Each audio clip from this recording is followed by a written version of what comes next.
ومنهم من يقول ائذن لي ولا تفتني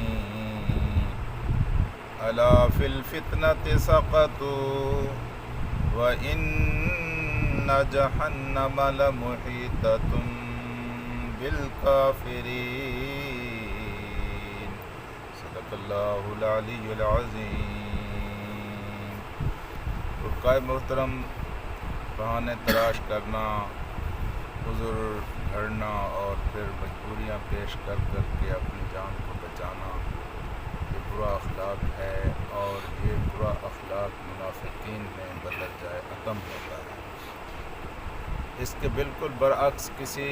مہم کے پیش آنے پر اخلاص کے ساتھ زوردار تیاری کرنا اور جو کچھ صلاحیت ہے، جو کچھ طاقت ہے، اس کو اس مہم کو صرف کرنے میں صرف کرنا، یہ اچھا اخلاق ہے اور یہ مومن کی نشانی ہے۔ آپ دیکھ کر سن رہے ہیں کہ غزوہ تبوک کی جو مہم درپیش تھی، اس میں منافقین نے سارا زور اس پر لگایا کہ بہانے تلاش کریں اور بہانے تلاش کر کے اللہ کے رسول کے سامنے پیش کریں اور پھر اپنی جان کو بچائیں۔ یہ وہ وقت تھا جب اہل ایمان اپنی پونجی اکٹھا کر رہے تھے، اس مہم کو سر کرنے کے لیے اپنی ساری صلاحیتیں، اپنا سارا اوقات، سارا کچھ اپنا صرف کرنے کے لیے تیار ہو رہے تھے، اور اپنا سب کچھ یعنی وہ تیاری پر لگا رہے تھے، اور منافقین سارا زور جو ہے وہ اس پر لگا رہے تھے کہ کس طرح وہ اپنی جان کو بچائیں اور اس مہم میں وہ شامل ہونے سے بچ جائیں۔ اللہ تبارک و تعالیٰ نے ان کے سارے بہانوں کا خیر اوپر تذکرہ کیا ہے کہ یہ مہم میں شامل ہوں گے تو کس دل کے ساتھ، کس کیفیت کے ساتھ شامل ہوں گے۔ پہلے تو شامل نہیں ہوں گے تو کس کیفیت میں شامل ہوں گے۔ جب مومن مہم کو سرو کرنے کے لیے آگے پیچھے گھوڑے دوڑا رہے ہوں گے تو یہ جاسوسیاں کرنے کے لیے آگے پیچھے گھوڑے دوڑا رہے ہوں گے۔ مومنوں کے درمیان بد دلی اور مایوسی پھیلانے کے لیے یہ سب کچھ کر رہے ہوں گے۔ لیکن آج ایک اور بہانے کا یعنی ان کے بہانوں کا ایک نمونہ دکھایا اللہ تعالیٰ نے۔ دیکھیں منافق کس طرح بہانے کرتا ہے۔ وَمِنْهُمْ، اور ان میں سے ایسے بھی ہیں، منہم ان میں سے ایسے بھی ہیں، ان منافقوں میں سے ایک منافق ایسا بھی ہے یقول، جو یہ کہتا ہے کہ یقول اذن لی، کہ اے اللہ کے رسول مجھے اجازت دے دیجئے، مجھے جنگ میں جانے سے بچا لیجئے، مجھے اجازت دے دیجئے، ولا تفتنی، اور مجھے فتنے میں مبتلا نہ کیجیے۔ یہ تو فتنہ ہے۔ فتنہ کون سا ہے؟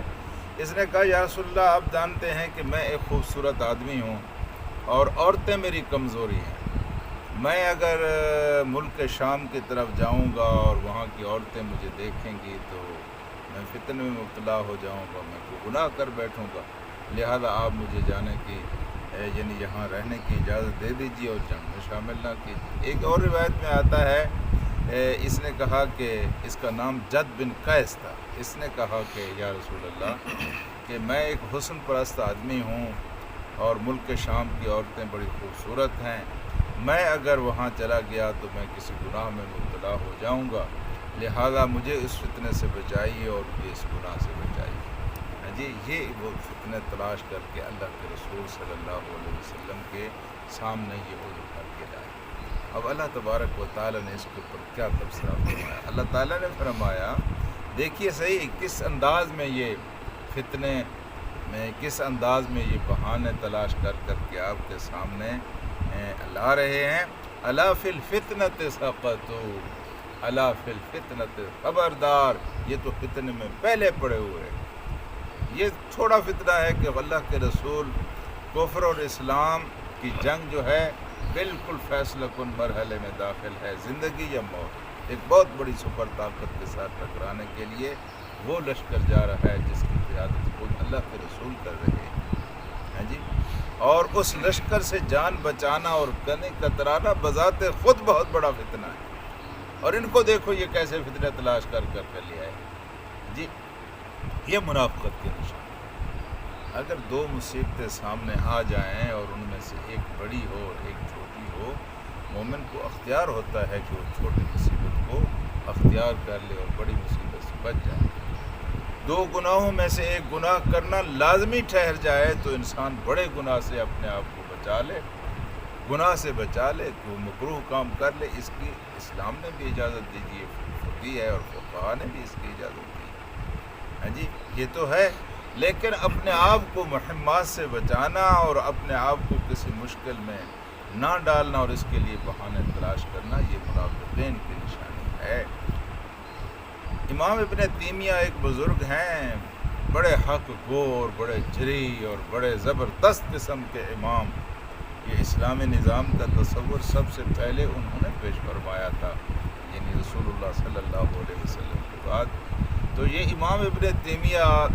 اس دور میں پیدا ہوئے جب تتاری مسلمانوں کو قتل عام کر رہے تھے، اور ان کے لیے جائز تھا جس کی عزت کو لوٹ لیں، جس کے گھر کو اجاڑ دیں، جس آدمی کو پکڑ کر قتل کر دیں، اور مسلمانوں پر انہوں نے قتل عام کیا تھا۔ تو یہ جب اپنے گھر سے نکلے تو انہوں نے دیکھا کہ تاتاری فوجیوں کا ایک گروپ ہے جو سر عام شراب نوشی کر رہا ہے، اور یہ وہاں سے گزر گئے اور انہوں نے ان کو وہاں نہ روکا، اور جب نہ روکا تو لوگوں نے پوچھا یہ تو آپ کی شان کے خلاف ہے، یا آپ ایک گناہ کو ہوتا ہوا دیکھیں اور شراب نوشی سر عام دیکھیں اور آپ لوگوں کو منع نہ کریں، یہ آپ نے کیا کیا ہے؟ تو انہوں نے فرمایا کہ میں اس وقت یہی مناسب سمجھتا تھا کہ یہ شراب پئیں